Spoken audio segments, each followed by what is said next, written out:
Hey everyone, before I get started, I just want to remind you that if you like my content, hit that like button, subscribe to my channel, and then join the Militia Man and Crew Patreon community by clicking the link in the caption.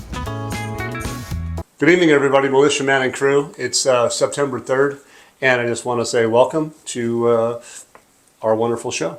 Hey, look, I just want to also get into the fact that I share all my information on Patreon, and I share it with a large variety of people all over the world, and everybody is really appreciative, and I want to say thank you to everybody for being so kind. I had a really good chat with everybody last night in our Discord chat room. Sometimes I just pop in and just start giving you my raw information just because I have so much data for the last 15 years that it's powerful. So it gives you a really good insight to my thinking, especially when there's really has been some really important information. But anyway, we're going to get into that. But keep in mind, patreon.com with Militia Man and Crew, our vibrant chat room is for everybody. Everybody's welcome. The value is unbelievable. We have Super Samson, our news hound. She's amazing. And we have an excellent moderation where people can be helped into the room and or guided for the rules and regulations. So, but come on in, check it out, and see what you're missing, okay? So jumping right in tonight, we have an article about a boom in tax revenues in Iraq, a first step on a long road to reform. Taxation is going to be a really big thing for the non-oil revenue stream. If you guys do a deep dive and see what's happening with that and how it ties into the global integration to the financial system, you're going to find that investors want to know about taxation. They want to know about freedom of capital movement, of course. They want to know all those things. And obviously, they have a big forum coming up, which is going to be about energy. All those big major corporations that are global are going to see what Iraq has done collectively. All the news that we've seen in the last 3-4 weeks has been a big focus, and you're probably tired of it a little bit like I am, but it truly shows a reflection of what Iraq is doing and has been doing and how far she's come. It's amazing because they have the ability now to bring that confidence to the world because they have e-governance systems. They have the electronic payments. They have the new taxation system at the borders, but they also have it within the federal government, and it's working. And so it's being shown and it's public. So even though this article talks about it may be a long road to reform, Iraq has been on a long road to reform ever since 2003. But here again, they haven't joined the WTO, and they've been at that for 20 years, which is really common. So to see things take a long time and to mature is important. But when it comes to a revaluation, a redenomination, and applying a real effective exchange rate, it takes a broad study, and it takes a lot of different entities and components to be able to help Iraq get to that stage. Like you've seen Ernst & Young, Oliver Wyman, you've seen K2 Integrity, you see all the different systems that are in play, and they didn't do it just for fun. They're big companies, big corporations, and they're very explicit in their expertise, and they take it very seriously. And so Iraq's going to take that very seriously because they haven't deviated from, saying, canceling a contract with Ernst & Young or Oliver Wyman or any of those other entities. And then, but you're seeing the largest energy companies in the world, and we're talking massive companies that have experience and expertise. So Iraq is guiding and being guided by all of those entities. So taxation is a big thing. This gentleman, his name is Abdul Hussein Anbaki. He says the government is the first to form a higher committee to monitor the implementation of tax reforms. What has been achieved now represents a comprehensive reform compared to previous years, so what they've done now. He says our efforts have resulted in international interest from international investors in tax reform in Iraq. Taxes revenues increased in 2024 by 26% compared to the previous year and increased 3% so far in the first half of the year 2025 compared to the same period last year. It says the digital transformation contributed to enhancing tax capacity and accuracy. All of those things are what the global financial investors want to see. That's just the way it works. He goes on and says it's a positive short-term indicator and a welcome achievement. The importance is in supporting the success of Iraq's fiscal policy within the framework of ongoing reforms. It says, here's Al-Saleh, Prime Minister Advisor, financial reforms that are talking about, is proceeding at a rapid and effective pace, emphasizing that these efforts are proceeding continuously and without interruption, which strengthens confidence in the state's ability to manage its resources and more effectively and direct them towards serving national development. It's a long article, but it's a good read. It's about 5 pages long, and I'm not going to do the whole thing. But ultimately, it says the growth rate this year could reach between 30 and 35%. So obviously, it's reflecting the strengthening of trust between the General Tax Authority and taxpayers. I mean, they can even do things like a VAT, value-added tax. They can do lots of different things. There's lots of criteria for all these things. There's non-oil GDP and ratio of tax revenues to public revenues, all kinds of things that they talk about in this. But ultimately, I think Saleh's views on this, what's taking place, are what I was focusing in on, because there's an expert too. Look, they give both sides of the equation, but Saleh's been around a long time. I'm going to stick with what his point of view is, because he's reputable. Some of these experts, you don't have a whole lot of history on them, and they tend to poo-poo things a little bit too much, in my view. However, the bottom line is you're still seeing massive global companies coming into Iraq. Therefore, confidence is there. Economic sustainability, stability, all of those things are taking place. Anyway, here's an analysis that I come across, 30 to 35% projection. Seems a little bit ambitious, sure, but is it plausible? Yes. It says it is plausible if reforms continue the way that they are. It says ongoing digitalization, which we all know the country is going through.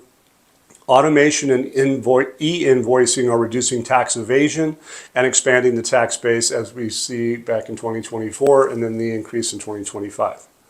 Policy measures, expanding the tax base, reducing exemptions, potentially introducing a value-added tax could drive revenue growth for that non-oil revenue streams. Okay. It goes on and talks about economic growth. It talks about the importance of tax reform and the global financial integration. So isn't that funny that it really is talking about many of the things that we have already talked about in a couple of videos, couple of 3 maybe already.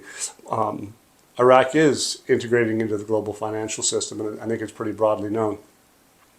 Tax reform is a cornerstone for countries seeking to participate effectively in the global economy, particularly for Iraq, which is pursuing the WTO accession and greater foreign investment. It talks about reducing oil dependency, which includes this. It says Iraq's economy relies heavily on oil. We all know that. But it says a robust tax system diversifies revenue sources, reducing vulnerability to oil price volatility. This stability is critical for global financial integration, as it reassures international investors and institutions like the IMF and the World Bank of fiscal resilience.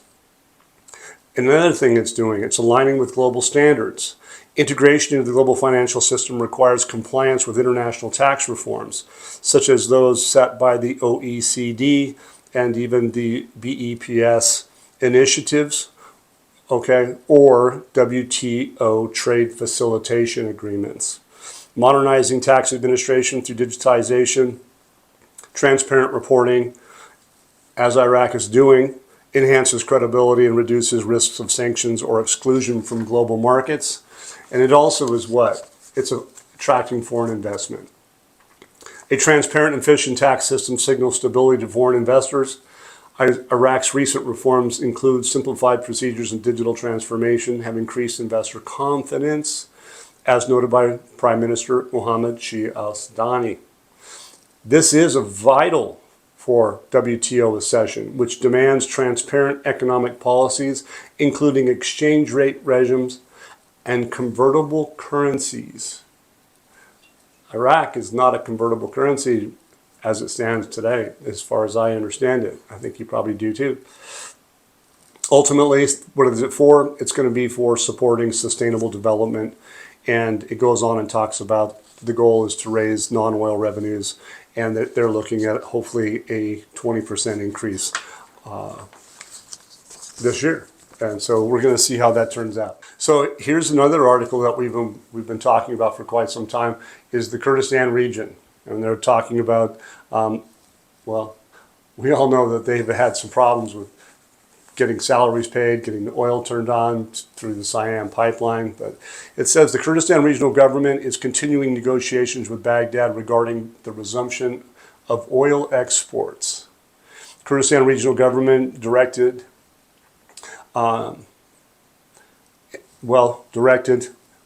negotiations with Baghdad, I guess, regarding resumption of oil exports, while stating the revenue sharing with the federal government is linked to the federal financial management law. Remember that one, the FML? I think it goes back to 2019. And they're going to go on in this article too and talk about even more. Patreon.com has all of it, and I'll just give you some of the finer points. It says this council affirms that the Ministry of Oil and Natural Resources, along with the North Oil Company and the State Organization of Maritime Transport, which is, as everybody knows, is SOMO, have drafted a joint protocol to begin the export process. Meanwhile, the regional government has taken additional steps to overcome obstacles and continues its efforts to return production levels prior to the recent terrorist attacks on the region's oil fields that we saw and their facilities within the last couple of months. It says this issue, regulated by the Federal Financial Management Law and the Iraqi Federal General Budget Law, those two, tripartite budget, 2019, okay, both of which were confirmed by the federal court's decision. So they've been confirmed. They're in print. They're not just games. It's real. The oil revenue issue is to be addressed within these two laws, as stipulated in the recent federal cabinet decisions, with a special committee formed for that purpose. It says that this should not affect the salaries and benefits of Kurdistan regional employees, and I agree, it shouldn't, but unfortunately, we're still waiting for their June salaries to be paid, even though we've entered into September, right? They haven't done that yet.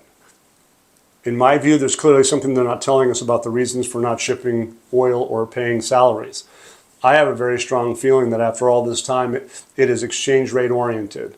They mentioned the FFML, the Federal Financial Management Law, and also the tripartite budget law. Both laws are related to the budgets. Therefore, to me, they are related to an exchange rate. They have not done any of that yet, and that's, I think, why. They passed the 4833 in the Gazette, had internal regulations for the financial minister, who Taif Sami is the financial authority, and talking about internal regulations, which is talking about Iraq. And then also they're talking about the Central Bank of Iraq, Al-Alaq, talking about financial lists for 2024. We haven't seen Taif Sami yet do the 23-24 budget tables for 2025.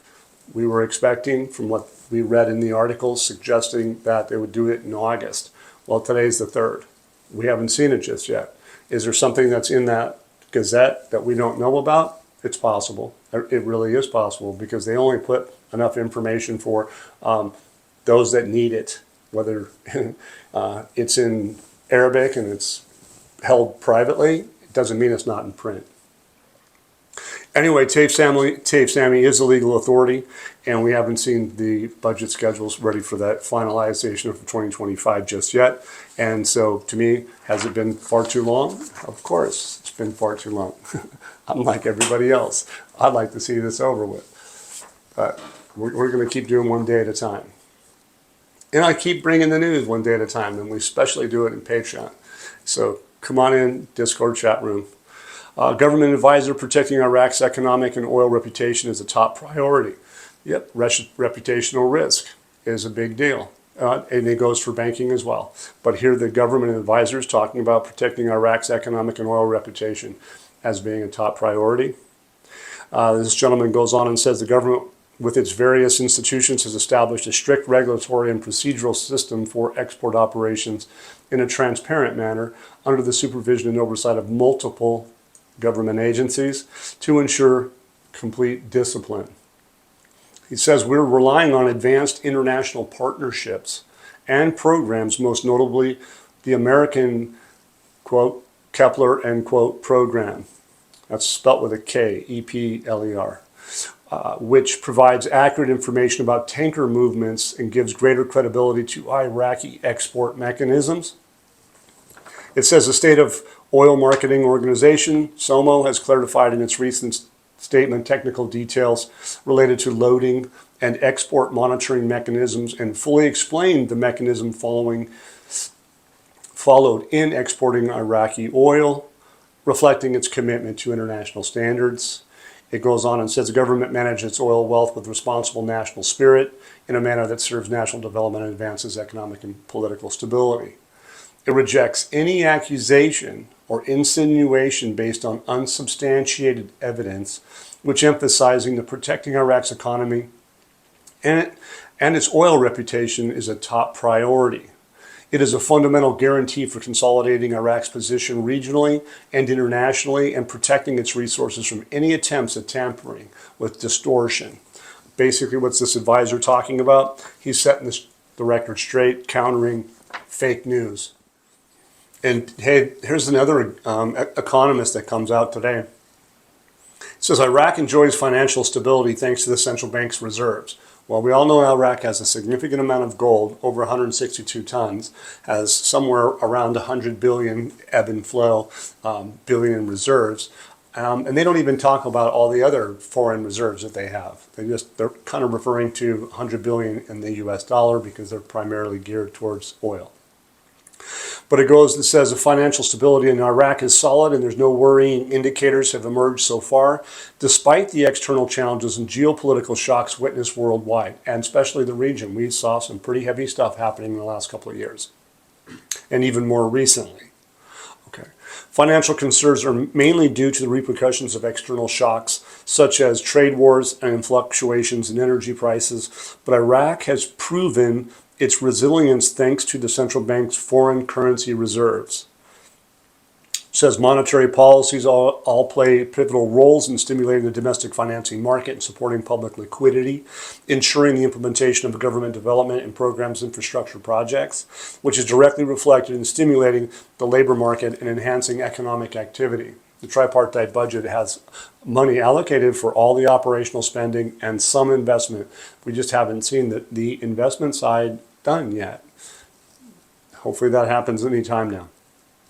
It says the strong coordination between fiscal and monetary policies dispel any fears of recession and even enhances the sustainability of economic stability in light of low inflation and unemployment rates, high growth rates, and the launch of the social market strategy that balances protecting livelihoods and supporting investment in reconstruction. That's a packed statement on all counts that enhances sustainability, economic stability in light of low inflation. All of those things are really important for a revaluation, redenomination with an application of a real effective exchange rate. All of it does. And what is it for? Livelihoods for the citizens, supporting investment. And what? Reconstruction. They nailed it. They nailed it. So Soleil, CBI, talking for the CBI, once again is giving reassurances today. All's going well in the fiscal and monetary policy arena. I think it's pretty much that simple. They keep to the point. But if you unpack what that all means, it is really powerful information. And then here we have a parliamentary legal committee. It says the withdrawal of the popular mobilization law and postpone voting on it indefinitely. If you unpack what is involved with the popular mobilization law, it's a really, really, really risky situation for Iraq because it gives a certain component of the military side a little more power than they probably absolutely ever need. And so here they go. It was kind of spooky for a lot of people, myself included. I was a little sketchy on it, to be honest with you. But ultimately, I thought, no, there's too much at stake for Iraq to not have taken the path of losing some control. And that is basically what it's about. So I would say do your research on that. But the good part about it is that both sides of the aisle in Iraq politically on their own, without, well, they probably had some influence from the Western countries and many other countries too, but ultimately they decided to postpone it indefinitely, and that is powerful. It's not surprising to me that they've withdrawn this indefinitely because of the nature of what's taking place. The Development Road project is so far advanced now, they don't need to have a lack of confidence, in which this law would probably tamper greatly. It's a very good sign that they are not having that, because I think that outside pressures would have put Iraq on the back burner if they did, and here they didn't do it. So that's a really good sign. So lastly, I'm going to get to is e-wallets in Iraq. That, if people go, what's that? Well, it has to do with digital payments and things of that nature. It says a financial revolution or a digital trap. So this person has a couple of different questions, but the bottom line is, it says the Central Bank of Iraq recently announced the launch of a reciprocal money transfer services via electronic wallets. Sounds like it's a digital type thing. Remember we talked about digital dinar in the past? I think that's what we've talked about. A step described as qualitative leap towards enhancing financial inclusion and supporting digital transformation. But is this just a conventional step, he asks, or does it open the door to a major changes for which not everyone may be ready? In other words, not everybody is aware of it? Maybe. Are we? 100%. Al-Awlaq's he's told everybody, he's got plausible deniability. He said back in February he was going to launch a digital dinar. Haven't seen it yet. It's been 6-7 months, but hey, he talked about it more than once. It says here, the official announcement, the new services will enable individuals and businesses owners to conduct financial transactions with greater speed and flexibility, including transfers between verified wallets as well as direct transfers to merchant wallets during purchases. This move seems interesting to this gentleman, but it raises important questions about financial security, data protection, oversight money flows in the Iraqi market. Well, of course, all of those things, there's always challenges and risks in certain things. They just point them out. But hey, how long have they been working on this? Al-Awlaq, he hasn't just been goofing around. He's actually probably very, very well schooled on what the new systems are, blockchain systems, the SWIFT system, all of those things. Okay. This article doesn't mention the digital dinar that the central bank governor stated back in February 2025, that the bank was going to launch that digital dinar. It is indirectly, however, supporting that one may be in the works as 6 months or more has passed. This type of electronic wallet system pretends to be in line with a broader push to digitalize Iraq's economy. Electronic wallets would fit with a digital dinar, the central bank roadmap that may be being followed. We shall see if there's going to be a shift to a digital dinar. I would not be surprised whatsoever, because they've already started reducing the no count effectively by having electronic payments, and I won't get into that again. But here's a snippet that I found today. The Central Bank of Iraq did indeed announce plans for a digital dinar, a central bank digital currency, if you will, a CBDC, earlier this year in February 2025, as part of that broader push to digitize the economy, reduce reliance on physical cash, lower printing costs, and address liquidity issues. This aligns with the global trends and includes steps like licensing fully digital banks and mandating electronic government paths starting as early as, June 2025. The state institutions went to cash. It says a digital dinar remains in the planning and development phase, so they say, but then again, it hasn't been public. How far have they come in the last 6 or 7 months? So it goes on and says the article focuses on the CBI's recent role of interoperable financial transfer services via electronic wallets, for instance, like mobile apps and payments and transfers, mobile apps, if you will. It frames this as a potential financial revolution. That's what the article has to say. For boosting financial inclusion, transaction speed, and flexibility for individuals and businesses, while questioning if it's a digital trap due to risks like cybersecurity, data breaches, infrastructure gaps, et cetera, et cetera. So, fair, good and bad. Basically, it talks about infrastructure building. Electronic wallets and interoperable transfers to foundational to any CBDC rollout. They create the ecosystem where a digital dinar could be stored, transferred, and used seamlessly in daily transactions. It goes on and says the CBI's data stated goal of shifting away from cash towards digital methods is part of that process. Shared opportunities and challenges. It talks about timing and momentum. And ultimately, what is it overall? While not explicitly linked to this article, the article does reflect that there are practical steps towards realizing a digital dinar vision, emphasizing both the promise and pitfalls of Iraq's digital financial shift. So, taking it all into consideration, this financial revolution digital trap article, e-wallets, I think it's a precursor, to be honest with you. That's my view. So anyway, thank you for being with us here tonight with Militia Man and Crew. We appreciate everybody being with us. If you like that content, hit the like button and subscribe.